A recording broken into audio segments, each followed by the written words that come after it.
En este último video de los modelos bayesianos jerárquicos voy a hablar del caso general de la incertidumbre de medición, esto es cuando la variable de respuesta se mide con imprecisión o incertidumbre, que es modelado como un modelo jerárquico en el contexto bayesiano.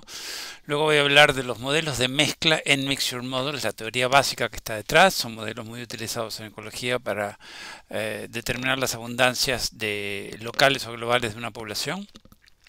Los modelos de ocupación, voy a resolver un ejemplo, y los modelos, un caso específico con un ejemplo de los N-Mixture Models.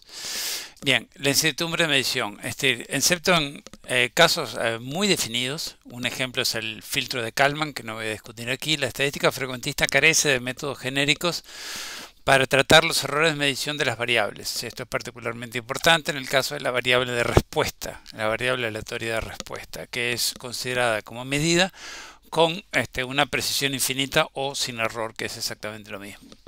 Entonces, los modelos jerárquicos bayesianos modelan la incertidumbre de medición utilizando el concepto de variables latentes, donde latente denota una condición potencialmente existente, pero que no es directamente observable o directamente medible. Ejemplos de ellos son la abundancia de una población natural. Nosotros no medimos literalmente la abundancia de la población natural, sino medimos un conteo. Ese conteo puede tener o no una relación con la real abundancia de la población natural. Otros ejemplos incluyen la calidad de vida, que todos podemos definir en forma intuitiva, pero que es medida a través de variables que pueden, o de proxies o indicadores que denotan eso. Igual con la confianza en el clima de negocios, la moral, la felicidad, el optimismo, el conservadurismo. Esto solamente para indicar que esa noción de variables latentes es una noción fundamental que existe en muchas áreas del conocimiento, de ciencias naturales y sociales. Entonces, estas variables latentes afectan o determinan de alguna manera los valores de las variables que nosotros sí podemos cuantificar directamente. Entonces, si bien a veces el carácter de latente proviene de la ambigüedad de definición, por ejemplo, la calidad de vida o la confianza del clima de negocios, en muchos casos estas variables latentes denotan aspectos interesantes y complejos de la realidad. Los efectos de las variables explicativas denotan procesos causales que ocurren en las variables latentes, en el proceso real, no en el proceso que nosotros medimos. Lo que nosotros medimos o cuantificamos lo registramos con incertidumbre o error de medición que debe ser tomado en cuenta a la hora de hacer inferencia estadística. Entonces, literalmente, la variable latente determina la variable de respuesta. La variable de latente tiene una relación con la variable de respuesta. Las variables explicativas afectan esta variable latente que no nos está que no tenemos posibilidad de cuantificar directamente, más un error o imprecisión. Esta es, obviamente no es la única, pero es una manera simple o intuitiva de indicar esto. Entonces, por supuesto, ya que por supuesto la relación no tiene por qué ser aditiva, como estoy indicando aquí, sino como veremos puede ser multiplicativa o tener otro tipo de relación. Entonces, el desafío es hacer inferencias correctas del efecto de las variables explicativas cuando cuando no se pueden medir las variables latentes, sino variables relacionadas con estas. Entonces, en este curso vamos a considerar únicamente el problema de la estimación de la abundancia poblacional y el efecto de variables explicativas empleando modelos jerárquicos bayesianos. Entonces, un viejo problema que existe en la determinación de la abundancia de poblaciones naturales proviene de cómo interpretar los ceros en las estimaciones de abundancias o presencias. Entonces, existen dos clases de ceros. En primer lugar, los ceros verdaderos. Nosotros registramos una ausencia y el animal está efectivamente ausente en ese punto. Y los otros son los ceros falsos. El animal está presente pero no fue observado. No fue observado porque lo que nosotros contamos o las circunstancias en las cuales nosotros contamos la presencia o la abundancia de ese animal en un punto dado, en un momento dado, no permiten la detección de ese animal que está verdaderamente presente. Entonces, ese cero que nosotros registramos es un cero falso. Es como si fuera un error de medición. No es exactamente un error de medición, pero es asimilable a esa idea. Entonces, el mismo problema ocurre en ciencias sociales, por ejemplo, cuando se tratan de contar el número de personas que son drogadictos, quienes obviamente no están disponibles para ser contados en el momento que el servicio social de una ciudad o de un país trata de cuantificarlo, y también de las personas que no pagan impuestos, que obviamente no están disponibles ni interesados en ser cuantificados como tales. Entonces, hay otros problemas que existen cuando se hacen conteos, como son los conteos dobles, es decir, se cuenta dos veces el mismo animal, o la subestimación de conteos en poblaciones de gran tamaño. Hay una extraordinaria cantidad de bibliografía metodológica, esto es solo alguna, que tiene que ver con el uso, por ejemplo, de modelos de captura, marcado y recaptura para estimar probabilidades de observación y abundancia de poblaciones naturales.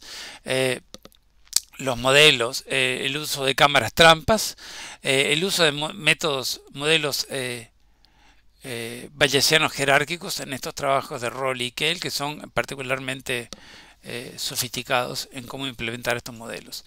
Entonces, esa bibliografía metodológica se refiere a cómo realizar conteos o determinaciones de presencias para las infinitas variaciones posibles de combinaciones de diferentes especies, modos de vida, tipos de muestreo que involucran hábitats, señuelos, marcas, cantos, reconocimientos, en fin, hay una enorme cantidad de literatura metodológica en ecología al respecto, de la cual no voy a hacer ninguna referencia particular. Y hay, obviamente, una gran cantidad de paquetes de R específicos. OnMarked está asociado a los libros de Royle y Kerry, como AHM, y CamTrap está asociado al libro de O'Connell y colaboradores. Entonces aquí solo voy a hablar de varios casos muy simples en el contexto de este curso, que es de la inferencia bayesiana, y voy a hablar esto en el contexto de modelos jerárquicos bayesianos. Entonces, la teoría básica es la siguiente. Esto proviene del artículo fundamental de Royle de 2004, en el cual hay dos procesos.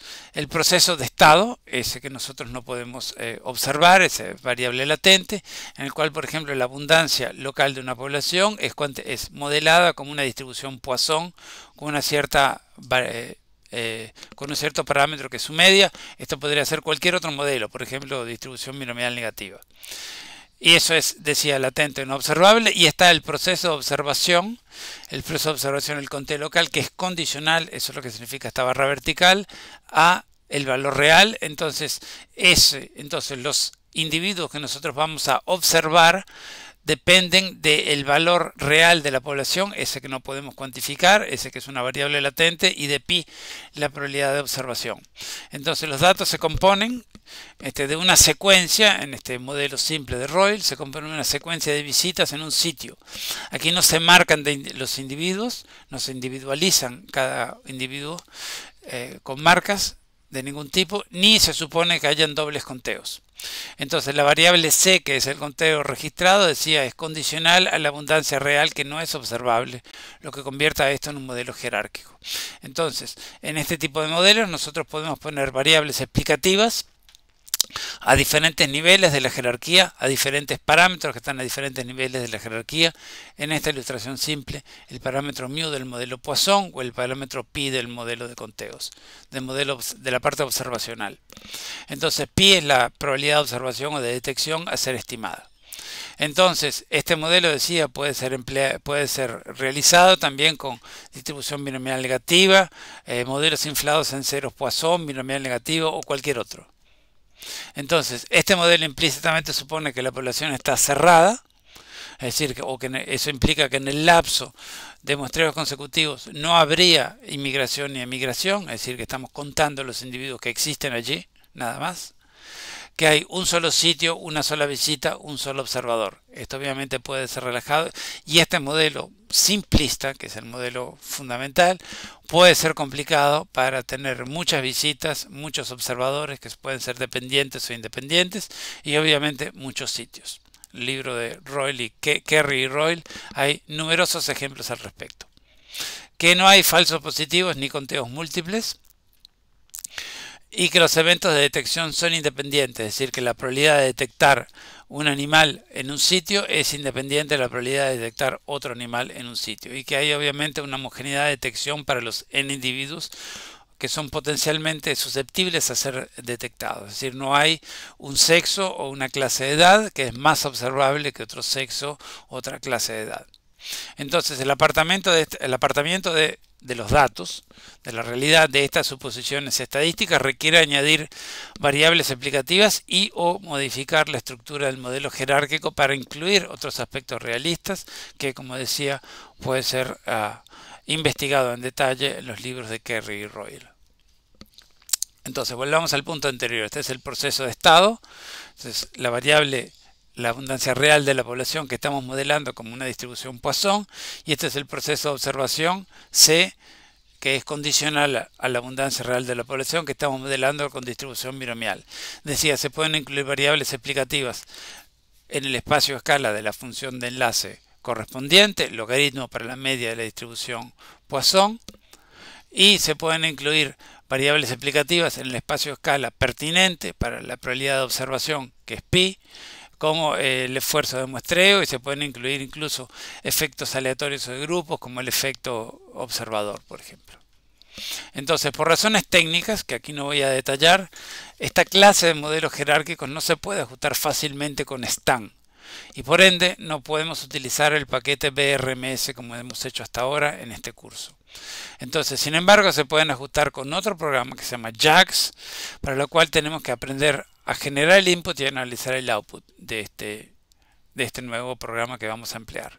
Entonces, el modelo multinomial puede, de nuevo se compone en dos partes, y ahí J corresponde a un índice de las visitas, o de las visitas en J sitios. En este caso se enmarcan individuos, es decir, en el sentido que se supone que no existen dobles conteos, y entonces ahora los datos son un vector de encuentros de un individuo en cada sitio. Esta es la misma lógica que los modelos de captura, marcado y recaptura, que ya tienen una larga historia de existencia, al menos en ecología de poblaciones y mucho más recientemente en ecología de comunidades. Entonces, estos modelos son más precisos que el modelo que vamos a ajustar aquí, y son un poco más complicados, por lo cual vamos a restringirnos a la versión más simple. Entonces, como antes, se pueden incluir variables explicativas en cada uno de los componentes del modelo, en el proceso de estado, en el proceso de observación, en todos sus parámetros, en las correspondientes, en el espacio o escala de las correspondientes funciones de enlace. Entonces, hay muchísimos protocolos de observación implementados o implementables como modelos jerárquicos.